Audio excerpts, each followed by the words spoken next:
ಕುರ್ಚಿ ಕದನ ಒಂದು ಕಡೆ ಸಂಚಲನ ಮೂಡಿಸ್ತಾ ಇದೆ ರಾಜ್ಯದಲ್ಲಿ. ನಿನ್ನೆ ಡಿ.ಕೆ.ಶಿ ಅವರನ್ನು ಭೇಟಿಯಾಗಿದ್ದು ಸತೀಶ್ ಜಾರಕಿಹೊಳಿ ಪ್ರತಿಕ್ರಿಯೆ ಕೊಟ್ಟಿದ್ದಾರೆ. ಅವರು ಕೂಡ ಅಧಿಕಾರ ಹಸ್ತಾಂತರದ ಪ್ರಸ್ತಾಪ ಇನ್ನೂ ಚರ್ಚೆಗೆ ಬಂದಿಲ್ಲ. ಇದು ಅಧಿಕಾರ ಹಸ್ತಾಂತರ ಅಂತೆ, ಡಿ.ಕೆ. ಶಿವಕುಮಾರ್ ಮುಂದಿನ ಸಿ.ಎಂ ಅಂತೆ, ಸಿದ್ದರಾಮಯ್ಯನವ್ರು ಇಳಿತಾರಂತೆ, ಇಲ್ಲ ಸಿದ್ದರಾಮಯ್ಯನವ್ರು ಬಿಡೋದೇ ಇಲ್ವಂತೆ, ಅವರೇ ಮುಂದುವರಿತಾರಂತೆ. ಈ ವಿಚಾರಗಳೆಲ್ಲ ಇದೆಯಲ್ಲ, ಇಂಥ ವಿಚಾರಗಳು ಯಾವುದೂ ಚರ್ಚೆಗೆ ಬಂದಿಲ್ಲ.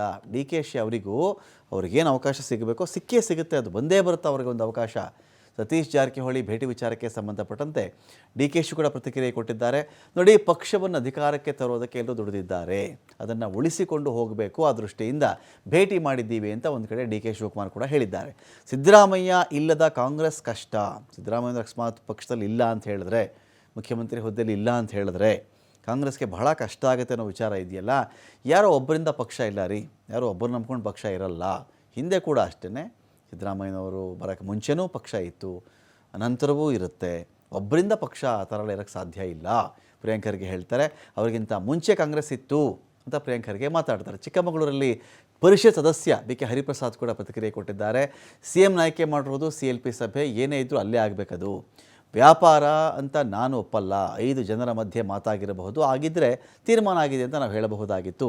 ಪಕ್ಷಕ್ಕೆಲ್ಲ ನಾಯಕರು ಕಾರ್ಯಕರ್ತರು ದುಡಿದಿದ್ದಾರೆ ಅಂತೇಳಿ ಹರಿಪ್ರಸಾದ್ ಮಾತಾಡಿದ್ದಾರೆ.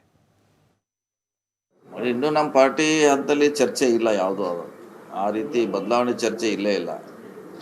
ಬಂದಾಗ ಅದ್ರ ಬಗ್ಗೆ ಚರ್ಚೆ ಮಾಡೋಣ. ಈಗ ಬಂದೇ ಇಲ್ಲ, ಅದು ಎಲ್ಲಿ ಕೂಡ ಚರ್ಚೆ ಇಲ್ಲ ನಮ್ಮ ಪಕ್ಷದಲ್ಲಿ. ನೋಡಿ, ಅವ್ರಿಗೂ ಆಸೆ ಇದ್ದೇ ಇರೋದು ಆಗ್ಬೇಕಂತ, CM ಆಗಲಿಕ್ಕೆ. ಅವ್ರೇನಾರ ಅದನ್ನು ಕೇಳಿರ್ಬೋದು. ಅವರು CM ಕ್ಲೇಮ್ ಮಾಡಿದ್ರು, ಡೇ 1 ಅವರು ಕ್ಲೇಮ್ ಮಾಡಿದ್ದಾರೆ, ಮಾಡಿಲ್ಲ ಅಂತೇನಿಲ್ಲ. ಆದರೆ ಹೈಕಮಾಂಡ್ ಸಿದ್ದರಾಮಯ್ಯಗೆ ಅವಕಾಶ ಕೊಟ್ಟಿದೆ, ಇವು ಕೂಡ ನಿರ್ಧಾರ ಅವರೇ ಮಾಡಬೇಕು. ನಾನು ಸತೀಶು ಬಹಳ ಆತ್ಮೀಯ ಸ್ನೇಹಿತರು. ನಾನು ಪ್ರೆಸಿಡೆಂಟು, ನನ್ನ ವರ್ಕಿಂಗ್ ಪ್ರೆಸಿಡೆಂಟು.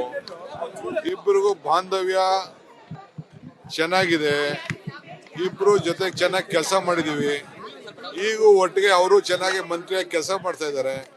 ಪಕ್ಷಕ್ಕೆ ಒಂದು ದೊಡ್ಡ ಆಸ್ತಿ, ದುಡಿತಾ ಇದ್ದಾರೆ. ಸೊ ಮುಂದುವರ್ಸ್ಕೊಂಡು ಆ ಕೆಲಸನ ನಾವು ಹೋಗ್ತೇವೆ. ಯಾರು ಒಬ್ಬರಿಂದ ಪಾರ್ಟಿ ಇಲ್ಲ, ನನ್ನಿಂದ ಪಾರ್ಟಿ ಅಂತ ಹೇಳಿದ್ರೆ ಅದನ್ನ ಯಾರು ಮಾಡ್ಲಿಕ್ಕಾಗಲ್ಲ. ಈಗ ಸಿದ್ದರಾಮಯ್ಯ ಅವರು ಅಂತ ಒಂದು ಅಪಾರವಾದಂಥ ಕೊಡುಗೆ ನಮ್ಮ ಪಕ್ಷದಲ್ಲಿದೆ ಸುಮಾರು 2 ದಶಕದಿಂದ. ಅದಕ್ಕಿಂತ ಮುಂಚೆನೂ ಕಾಂಗ್ರೆಸ್ ಇತ್ತಲ್ಲ. ಆಮೇಲೆ there is no debate.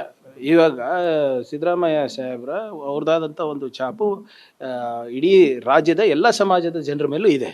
There is no doubt. ಸನ್ಮಾನ್ಯ ಮುಖ್ಯಮಂತ್ರಿಗಳನ್ನ ಆಯ್ಕೆ ಮಾಡಿರ್ತಕ್ಕಂಥದ್ದು CLPಯ ಸಭೆ, ಅದಕ್ಕೆ ಅಬ್ಸರ್ವರ್ಸ್ ಬಂದಿದ್ದರು. ಅಬ್ಸರ್ವರ್ಸ್ ಏನು ರಿಪೋರ್ಟ್ ಕೊಟ್ಟಿದ್ದಾರೆ ಅದರ ಮೇಲೆ ಹೈಕಮಾಂಡು ಮತ್ತು CLP ತೀರ್ಮಾನ ಆಯಿತು. ಏನಾದರೂ ತೀರ್ಮಾನ ಆಗಬೇಕಂದ್ರೆ ಆ ಒಂದು ಮಧ್ಯದಲ್ಲಿ ಆಗಬೇಕ ವಿನಃ ಬಾಕಿದೆಲ್ಲ ಊಹಾಪೋಹಗಳು. ವ್ಯಾಪಾರ ಅಂತ ನಾನು ಒಪ್ಪಕ್ಕೆ ತಯಾರಿಲ್ಲ. 5 ಜನದ ಮಟ್ಟಿಗೆ ಮಾತಾಗಿರ್ಬೋದು, ಆದರೆ ಅದರ ತೀರ್ಮಾನ ಆಗಿರ್ತಕ್ಕಂಥದ್ದು ಹೈಕಮಾಂಡು ಮತ್ತು CLP ಮಧ್ಯದಲ್ಲಿ. ಆ ಥರ ತೀರ್ಮಾನ ಆಗಿದೆ. ಇವರು CLPನಲ್ಲಿ ಹೇಳ್ಬೋದಿತ್ತಲ್ಲ, ಈ ಥರ ತೀರ್ಮಾನ ಆಗಿದೆ ಅಂತೇಳಿ. ಪಕ್ಷಕ್ಕೆ ಎಲ್ಲರೂ ಸಹ ದುಡಿದಿದ್ದಾರೆ.